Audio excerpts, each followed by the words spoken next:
All right, I'm here with Chris Haskell. Chris, welcome to the A24 New Wave. You Hey are Aaron, how's episode it going? good. Episode 5, I think. I'm losing count already. That's a good sign of Yeah, it is. Congrats. this new podcast. Thank you. So, Chris, we're on the same podcast network together, and I've been on one show with you. Mhm. But would you like to tell our audience what you're about, what you do, uh, Yeah, how yeah. you nerd out? I guess whatever you want. Thanks. Funny enough, a lot of the stuff that Miramax and Sony Classics put out in the like early 2000s, late 90s was kind of my film school. That's really when I started getting into movies a lot. And Hmm. I've told this story before, so sorry for people that have heard it, but I worked at a Blockbuster and I was the only person that wasn't a film major there. And so a combination of kind of being like the golden age for indie studio production, and then seven other film nerds. That was my film school, and I came in It's a good through one. Criterion for the most part. Everybody was super big on like what you would typically learn about in film school, you know. Hmm. Film school And in the right, box, as they say. Yeah. exactly. Mhm. And right around that time, Anchor Bay started producing these beautiful limited edition sets. That's right. Um, and Blue Underground had some. There was a company called Fantoma that had some. Um, and obviously Shout was around then too. And so I just kind of got into collecting a little bit, and I've always been interested in the more from like a collection mindset, like something that would hold Hmm. value, not just like the $5 bin at Walmart thing. I have no issues with that. I'm just saying like the way my brain works, I've always kind of I would rather save up and just get the collector's edition of it. Um, and as DVDs died down, I kind of got out of the habit because I saw less and less of those coming out. And then 2019, 18, 19, I just checked about how the industry was doing. I was like, holy hell, like Arrow was around all of a sudden, and Vinegar Syndrome was around, and Severin, and blah blah blah. All this. Um, and so I've been really for several years now, again, really diving deep into the collection side. And during the pandemic, Adam Lundy and Zach Bryant and I started a podcast just talking about watching movies and interviewing a lot of the boutique labels called They Live by Film. We're still doing that. Hmm. Um, and I have I love genre film and like exploitation film, and like I have a particular interest in like the Vinegar Syndrome and Severin world. Yeah. Um, and Severin already has a great podcast. Listen to it if you're not anybody who's Hmm. listening. And Vinegar Syndrome doesn't have one. And I was a subscriber for several years, and I thought, well, hold on a minute. There's like a huge community. Like Hmm. it's a degenerate but thriving Discord, and I was like, I think I'm just going to do it and try to build a community of people that may have an interest in like the adult films. And so we have different hosts come on that have like uh, uh, they love merch, or they love the adult films, or we bring like a lot of people from Vinegar Syndrome in, or we bring a lot of the special features, the people that do a lot of special features with Vinegar Syndrome, we bring them on, or other podcasters that talk about it a lot and have it. So it's just become this fun sort of community of people that are geeking out about these types of no budget or low budget movies that have, or weird studio films that got buried because they got a 3.0 on Rotten Tomatoes, but if you watch them again, you're like, holy hell, this is kind of fun. So yeah, that's what Punk Vacation is, the name of it, and that's what we've been Yeah. doing now. 13 episodes, comes out Nice. twice a month, and it's been fun. The reception's been great, and definitely feels long overdue. So Nice. So for people that don't know, because our audience this is new too, but so far our audience seems to be a mixture of all kinds of people. So yeah. just aficionados that watch, Pearl, or which Uh-huh. Becky had for her birthday. That was awesome. Uh-huh. Um, and there's also collectors there, but there's also casual fans. But Vinegar Syndrome is a label that has, I guess you could say, they slant towards cult films, but they also do some mainstream. I mean, yeah. So like Bang the Drum Slowly is a big film that's coming out on one of the on Yeah. Cinematograph, and Yeah. yeah, a few like that. And The Keep was a big one, or was that Mhm. Severin? No, No, no, it you're was right. You're right. yeah, I yeah. think, yeah, the way that I like to kind of sum them up is they started as an archive, so they didn't start as a physical media house. Hmm. They started by acquiring thousands of films. I think it's Hmm. around 10,000.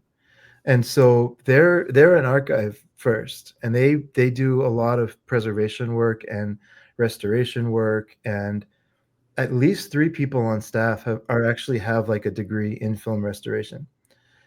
Cool. So these are, they're hardcore like librarian, Yeah. preservationists, historians.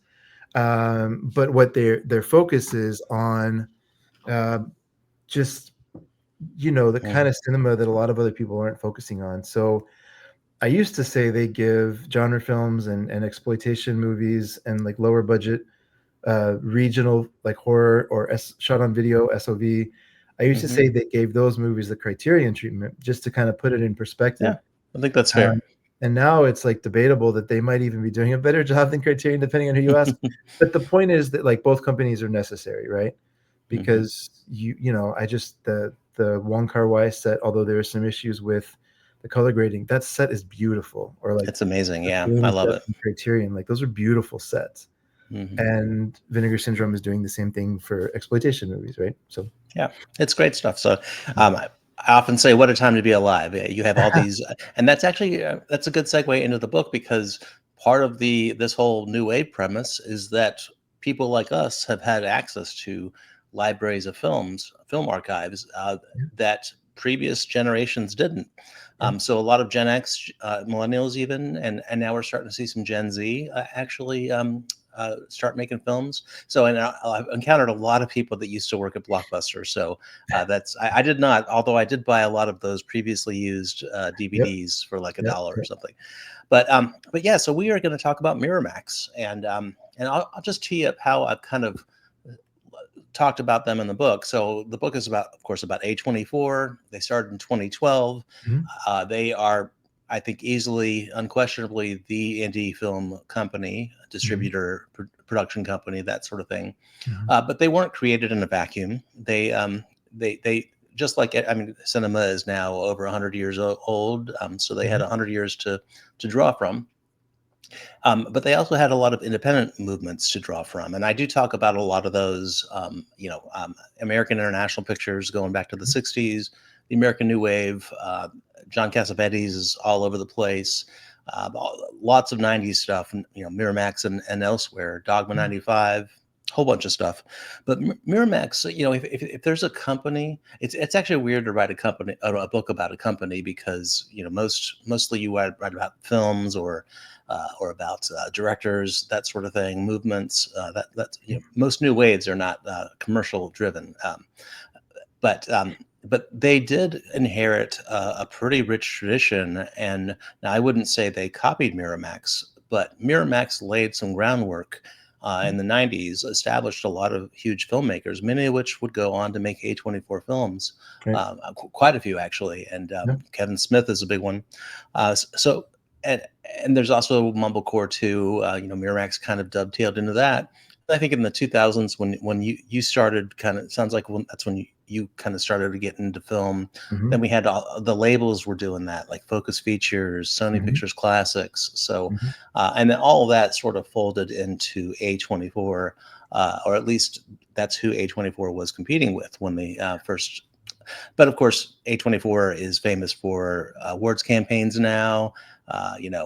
Getting art house films in the theaters. Mhm. So that's very much part of, I'd say, the Miramax playbook. What good thing about A24, at least as far as we know, is there are no sexual offenders. I mean, as hopefully not, hopefully not. But and I hate to laugh at that. The thing is, we really didn't know about Harvey for so No. long. I mean, he had a reputation, and we can get into that. But I think that's an interesting topic too because it's set in the context for A24. So, and I'm guessing just Blockbuster, you were exposed to them through there. So, do you want to talk about just how you grew up with Miramax? Yeah. And I do think it's important to kind of talk about what you said. Look, we're going to be, well, I'm going to be praising Miramax a lot for the next Mhm. 3.5 hours or however long this goes. No, I'm just kidding. 15, 20 minutes, whatever. Everybody clicked a lot of. I know exactly right. I'm going to be praising Miramax a lot. I am not praising Harvey Weinstein. Like it's Right, right. documented that he was a shitty person. Hmm. And oh, by the way, can I cuss on the show? You just did. So yeah, of course. No, yes, I cuss a lot. Okay. People are used to that. Even in the Okay. book, I cuss. All right. All It's right. Good. A24, so you kind Yeah. of have to. There you go. Yeah, it's edgy, right?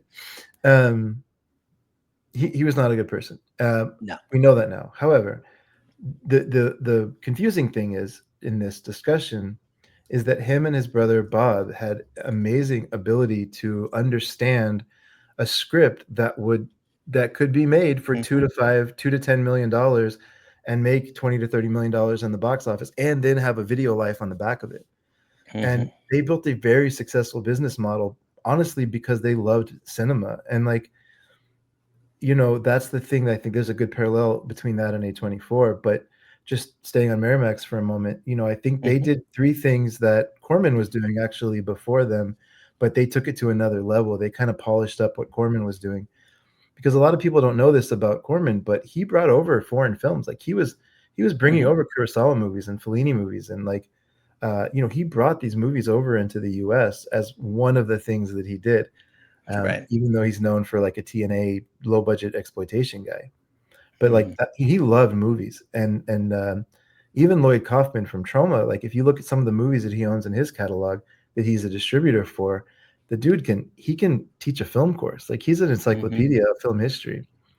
And so this has always kind of been there in the undercurrent, but we never really had a system that would finance young filmmakers to go spend about $1 million to $10 million, was kind of the average budget of a Miramax picture, into a known distribution network, into award cycle, Hmm. right? They really had a Right. deep connection with the Academy Awards, and they had an amazing network of cinematographers and grips and Best Buy but boys, and like they just had the crews that could go make these movies, and they knew how to make a film like for low money.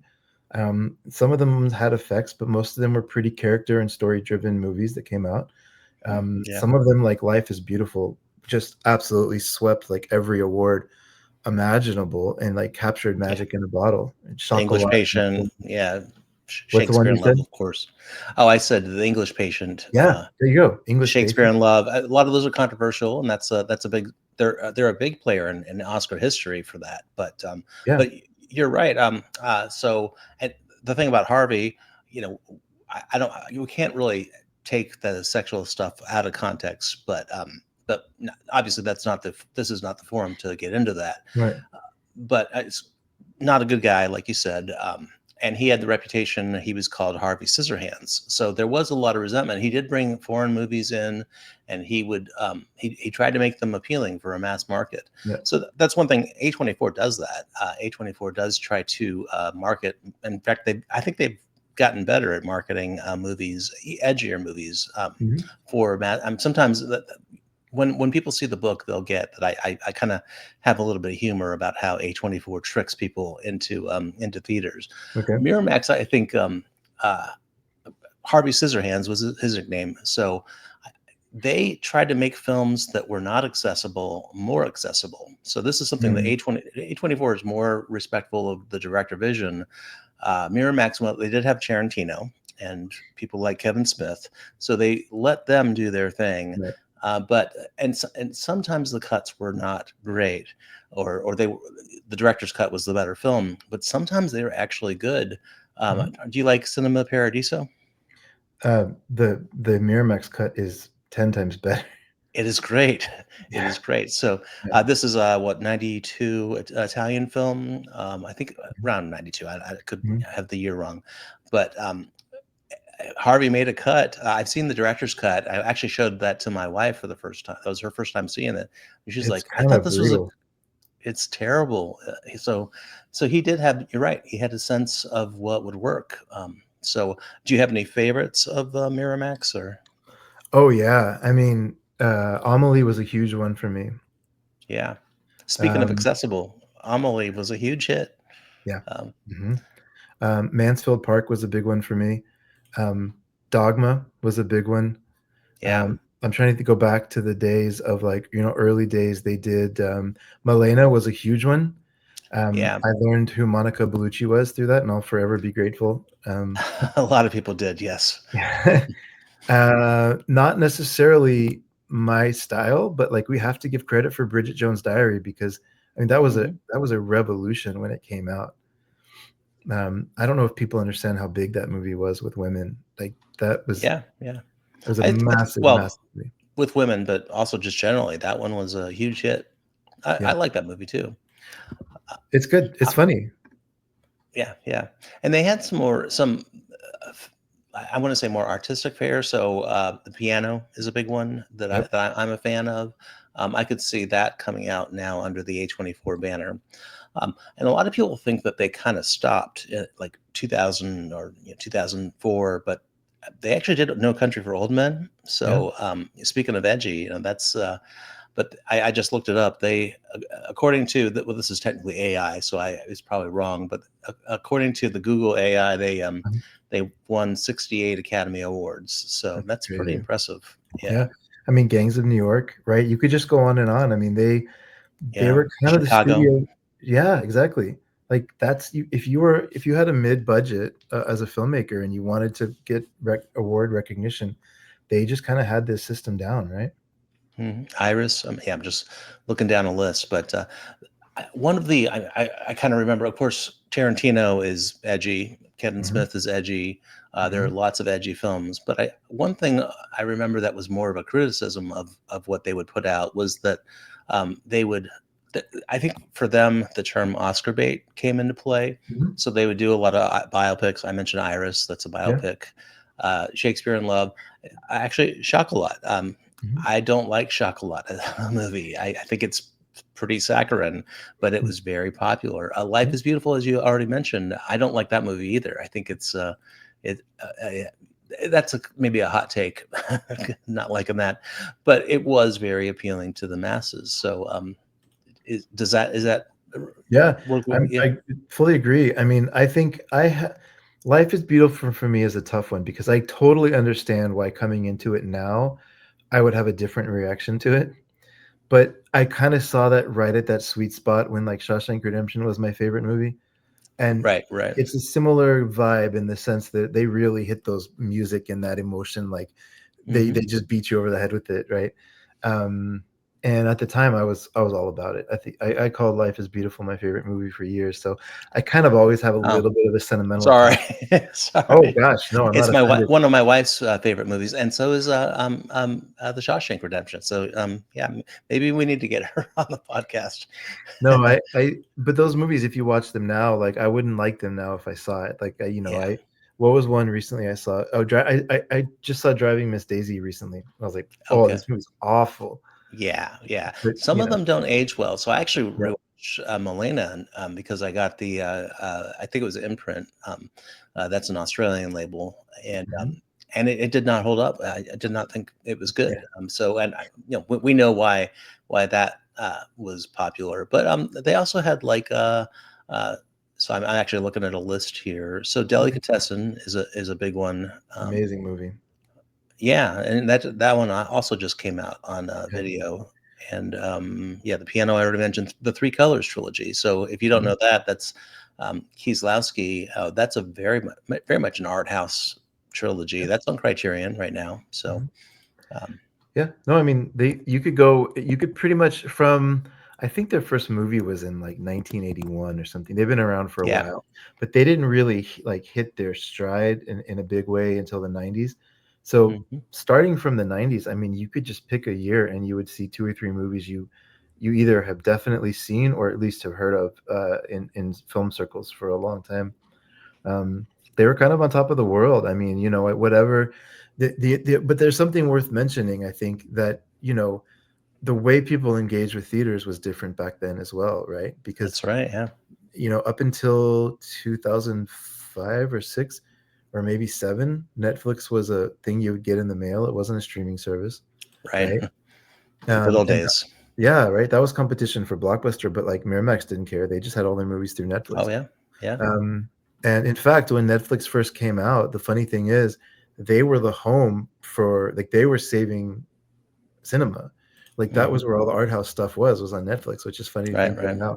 I know, But they had licenses to all that stuff already, right? So they yeah, just put it up on streaming, and I think they had to probably renegotiate contracts or something. But anyways, my point is like I remember. Okay, so just to put this in perspective, I was in college from 2000 to 2005, and I Hmm. was a 40-minute drive from Dallas. So I was like 40 minutes north of Dallas. Okay. So I would go in there on the weekends to go see an art house or a foreign movie. And there was 26 screens to choose from. Wow. Yeah. Can you imagine? Like, I'm not even Yeah. talking about going to see Kung Fu Panda 4. I mean, Right. like, Right. there was like Yeah. 8 theaters to see Amelie. Like, it was Mhm. just a very, very different time culturally. And so they could make a movie for 2 million bucks or distribute it in the States, buy the rights for $1 million and distribute it and make their money back. And they were killing it. I mean, they were, printing cash for years. Printing cash, yeah. Now, eventually, that did not. They had financial struggles, but yeah, I'm just looking through the list. Chunking Express, we already talked about Wong Kar Mhm, Wai. So, mhm. Dead Man. So that's very Yes. edgy. Mhm, Uh, Train Spotting, yeah. You could Sling Blade, of course, was a big hit. So yeah, they were on top of the world. We'll wrap up here, but just if I could ask you, are there any A24 films that stand out that maybe feel like they have that Miramax touch that maybe Harvey would have selected? I mean, I feel like it's worth calling out that, the very first year or 2 of A24 included a movie from Roman Coppola, The Glimpse Harmony of Charles Korine. Swan. Yeah. Yeah, right? Harmony Korine, Sofia Coppola, Denis Mhm. Villeneuve. I mean, like, they hit it right out of, like, I was doing some research into who started Miramax, A24. It's kinda cool because it's like the Guggenheim, Partners Yeah. film distribution guy, one of the people that started Oscilloscope, and then one other person. So these were, like, film nerds Magnolia. that The started third was A24. Magnolia. Yeah. That. We'll talk about that. There's going to be a book about that. Awesome. But, like, that's so great, right? Because, like, Yeah. that's then you see it right out of the gate. Like, they're Yeah. choosing auteurs, they work with auteurs. Under the Skin came out, which is, like, this crazy Mm. movie, like, that would 100% Miramax would have put out. Hmm. And then, let's see, what are some other good ones that there was an Adam Agoyan movie, right? Who was, I mean, he's kind of Uh, always been around. the The Captive? Captive or Remember. Yeah. Yeah. So Yeah. yeah, no, well, you're right. They all, well, for the most part, even the Guggenheim, they came up through the industry. You're right, Yeah. competing with Miramax, and so yeah, Oscilloscope, Magnolia Pictures, I believe, is the third. I do Mhm. have a chapter on this, but I'm not gonna research it. But I do believe you're correct that they inherited and then perfected so I think they've taken Miramax. Miramax didn't do a lot with merch. And now, Mhm. of course, it's a different atmosphere. Online. They're better. You can shop online. You couldn't really Mhm. do that in '94. So, well, yeah, very great brief discussion. So, thanks for bringing up these points. And yeah, I'll be talking about a lot about Miramax in the book and how they inherited that tradition. So Chris, where can people find you online? You mentioned Punk Vacation. They Live by Film. Any social media? I'm really bad about this, but honestly speaking, like, if you're on Instagram, super easy, Punk Vacation. I'm the one that's posting erratically. Um, if you're on Reddit, what's my Reddit handle? I'm on Reddit a lot. You'd think I would know my handle, but I'll tell you right away because I like if you put a comment in Reddit, I'll respond like right away. It's the username is View to a Thrill.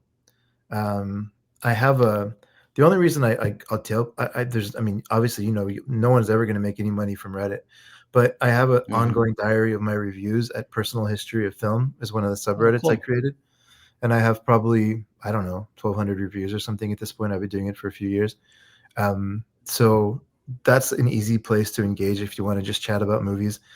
I'm not selling anything. Like I have a good job. I'm Mhm. not for me like I honestly just Yeah, want to geek out about movies, and so if you that's want to great.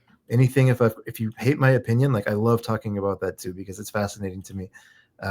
So I'm not I have a very thick skin, so you can tell me I'm an idiot, you can tell me you love me. I'll take them both with good spirit. Yeah, thick skin's a good quality to have in these circles. So yeah, we'll put the link to those in the chat. And I did not know about the subreddit, so I will definitely subscribe there.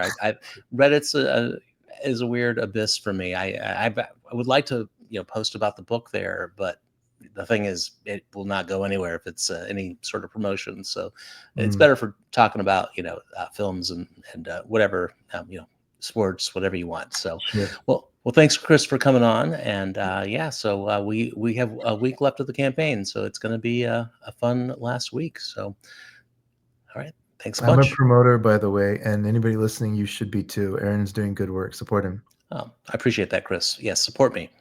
I am selling something. Take care, Chris.